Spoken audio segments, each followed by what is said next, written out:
Okay. So thank you everybody for showing up. This isn't really a formal event or anything, but you know, it is a little bit with a heavy heart we're here because this piece of rail heritage dating back to 1906, this is the final day it's going to be fully intact in this location. So I just thought we'd almost like pay respects a little bit. So I want to thank Dennis Forbes because he actually had the idea to do this today. I wouldn't have thought of it, so I thought that was a cool idea, so thank you. No. So just to give a little backstory first about this, so as I mentioned, 1906, and this was back in the steam era where this turntable would rotate 360 degrees. Behind here is the 15-stall roundhouse, so steam locomotives just needed a lot more maintenance. So both of these were built in 1906. The building then, after the steam era, I believe the sequence was UGG used it for a little bit, and then Manitoba Hydro for a couple years. Then finally in the 60s, the city purchased it, and it's their public works building. So in 1993, there were 17 community members, one of whom is here. So John Tomlinson is here. They bought this site from CN to preserve it for historical purposes. So that was really cool that they did that. We tried to carry the torch here, and in December, unfortunately, the city informed us that they wanted to remove it because of convenience factors with the machinery here. So just to let you know that out of respect for that group that preserved this site, and just our mantra at the museum is to preserve, interpret, and present the rich railway history of Dauphin. We spent 5 months, all included in this book, if you ever want to see the efforts that we made. So we had 8 letters of support from across the country from rail and historical associations. We did an online petition where over 555 people signed. I did a press release where it was news, print, radio, TV, numerous meetings with the city, and yet didn't move the needle at all. And so as of tomorrow at 9 a.m., it's going to be removed. Now, just to let you know what's going to happen in the future, so we have come upon an agreement that we will have a 15-foot portion of this bridge, the full width, and we're going to create an off-site memorial closer to the museum. So the next step is fundraising for that. So we have an agreement with the city that they are going to accept donations through cash, check, debit card, and tax receipts will be issued. So we'll have a little bit more information in the media as that goes forward, but that's the plan. So yeah, just in any event, this was Manitoba's oldest and last turntable from Canadian Northern Railway, CN Railway. So that's why we fought so hard, because it is a very, very unique piece of history. And it's not only, you know, it's always funny because we had some comments, oh, it's just an old piece of metal. It's like, I don't look at it as an object. I always think of the people that were involved. So you think of thousands of employees that dealt with this piece of machinery, hundreds of thousands of people, like either passengers, people involved in agriculture, commerce. None of that would happen without this artifact, this equipment. So that's the thing that I always think of, why it's important to preserve things like this for future generations, so you can explain how things worked in years prior. So with that, tomorrow, as I said, 9 a.m., they're going to start dismantling this. I will be here to let them know the portion that we want. There is a plaque, relatively small and hard to see, but it is on the other side, with the names of those community members that did contribute. So what we're going to do is put that on the new offsite memorial, but then also create a larger version so you can actually see the people's names that were on there from the 90s. So with that, that's kind of it. So it's just a last hurrah. It's a little bit bittersweet, but I look at it as this is a final kind of page in this chapter, and we're going to build a new chapter where more people can see this in the future, because we have been respectful through the years, knowing that this is an active work site.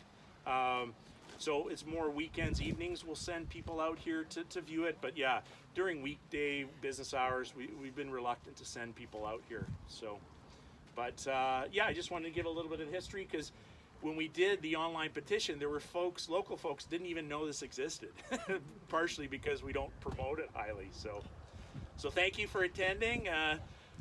You're all seeing the last bit of Manitoba history here in full in its original site.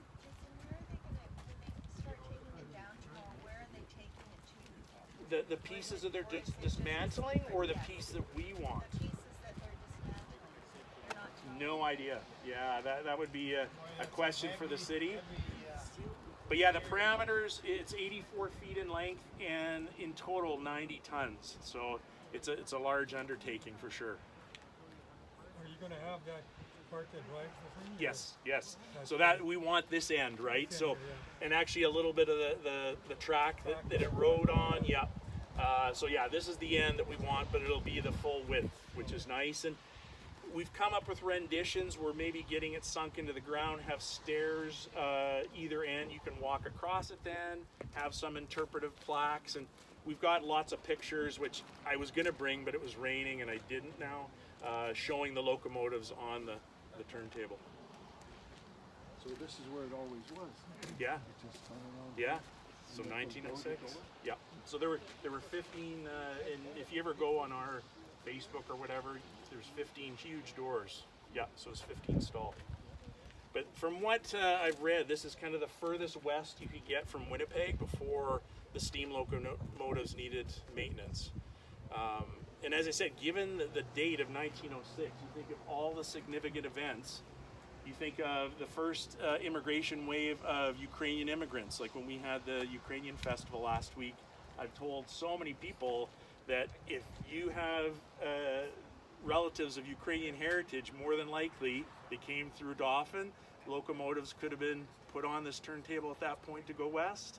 You think of both world wars, those troop trains, the locomotives could have used this turntable. It's pretty amazing when you think of some of the world events that Dauphin was involved with rail.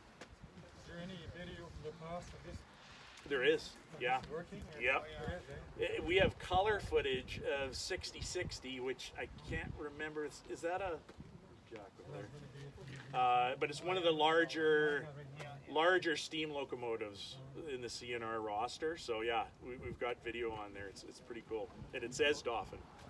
Yeah, that locomotive takes YouTube even, yeah. How much? To look on YouTube, Just Dauphin Rail Museum. Yeah. Yeah. How much of this are you taking down to the 15 feet, 15 to 20 feet. Just enough of a portion that you get a sense of the size and scope, right? When's that happening, Jason? Well, so the city has agreed that they're gonna, and that's why I'm here tomorrow to instruct them what we want. They're gonna put it off site somewhere, and then it's the fundraising and getting all our ducks in a row. Because we're coming up with renditions of what we want it to look like. So, How long was the 6040 engine, the locomotive? How long? Could you put that on there? Yeah, like the 6060 was the same class, but that last locomotive that went through here is sitting in yeah, Assiniboine Park. Rusting away in I know. I'm always online as a keyboard warrior. Sat on here. Well, that or we have 200 feet of track by our caboose. Like that's always a pipe dream, but one this first. Pardon? Well, if they're going to lift this, they can move this. They can move a little more. Yeah. And actually, we did contemplate moving this entire turntable, but it would have taken, well, Minty's moving, if anybody's heard of them, like they were willing to do it, but it's so large. Like to What do you think that weighs? 90 tons, sorry. So it's 84 feet in length, 90 tons in weight. Because you think of the weight of the locomotives and tenders, it'd be like 300 tons, so it has to be hardy enough to move that, right? That's heavy duty. Yeah. So it's going to be interesting to see. I'm assuming they're just going to be chopping up parts because. Well, they cut it up into pieces. Yeah. In order to move. Yeah. So thank you all. You're all sort of a part of history. not all that positive, but trying to put a positive spin that the memorial will be Yeah, when nice my close to the grandfather museum. came, that was his first job. CN. Oh yeah, it is. Many people in this area for decades and decades, primary employer, right? Dauphin was a huge rail hub, so yeah. Thank you for attending. That's all for my part. So I'm gonna try and I was here taking pictures. I'm recording this. I'm gonna try and create a video just of the whole removal, and then eventually when we create the off-site memorial. Sounds If you good. happen to go inside the building, you can still see where they took the tracks out and redid the floor. Well, the thing is, several years ago we got access, and the thing I love, there was still staining on the ceiling from the steam locomotives, and it's been like 60 plus years, right, since they ran. So So there were 15 doors on this Oh, yeah. wall. Correct. I mean, the building was well built. There's no